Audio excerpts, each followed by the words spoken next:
Joining me now is Sheriff of Pinal County in Arizona.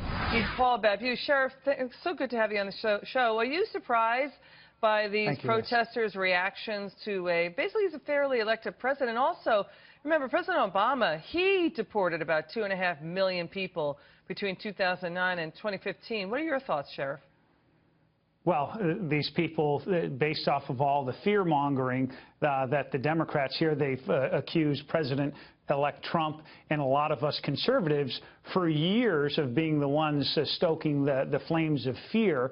And now it's them that are, in fact, doing it. And with all falsehoods, what President-elect Trump wants to do is to protect Americans, protect our communities and our country, have a secure border. This novel concept of these violent and dangerous criminals who are illegals, almost all of them convicted of crimes, many of them multiple crimes, on average 3 to 5 crimes, and yet President Obama has led the largest, the mass prison break here in the country, releasing tens of thousands, and now we see 2 million.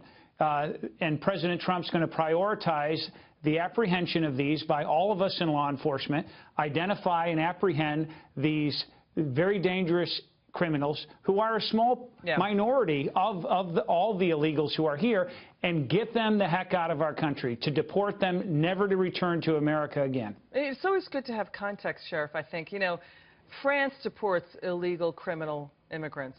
So does Germany. Yes. So does the rest of many Mexico. in Europe. Russia, right. And, you know, there's question about how many, some question that 1.9 million figure, if that's even a true figure. It could be old, it could be inflated, we don't know. But, you know, how do you do it? How is it doable to, you know, track down however many there are, criminals, and get them out of the country? Is there a danger mistakes could be made and the wrong people caught up in the dragnet? What do you think? Well, I could tell you this, what has happened, you're going to have a complete reversal. You've had President Obama that has literally handcuffed us in law enforcement across the country.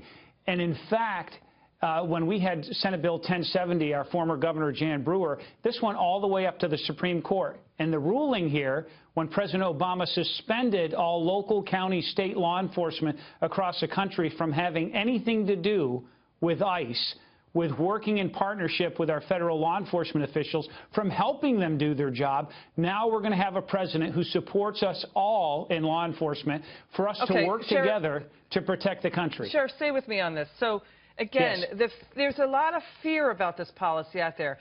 This is driving the protests. People are really scared that the government's going to bash down people's doors and wrongfully take innocent people. No. Are you saying that law enforcement is going to work with ICE for the first time to identify who these people are, who these criminals are?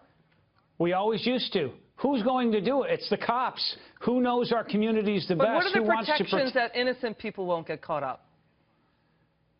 It's what we always did, even with President Obama, until just a few years ago. And so the same, look, you trust us in law enforcement to make literally life and death decisions. I have the authority to suspend somebody's constitutional liberties and freedoms, to take them under arrest. My God, if I have the lawful authority to literally use lethal force, why wouldn't you entrust us to determine if somebody is here illegal or legally, and if they have a criminal record? We know who these violent criminals are. They've released hundreds of them just in my county. So this is music to my ears. Sheriff, I just wanted to clarify on that. Yeah, I'm grateful for that, for your input. I just want to get that information out there so people understand it. And Sheriff, the other information too, you know, Chuck Grassley, Senator, said there's 23 countries that will not take criminally deported immigrants, you know, back into their home countries where they came from. That's another issue that Donald Trump's going to have to tackle. Sheriff Babeu, thank you so much for your time. Really appreciate it. Thank you.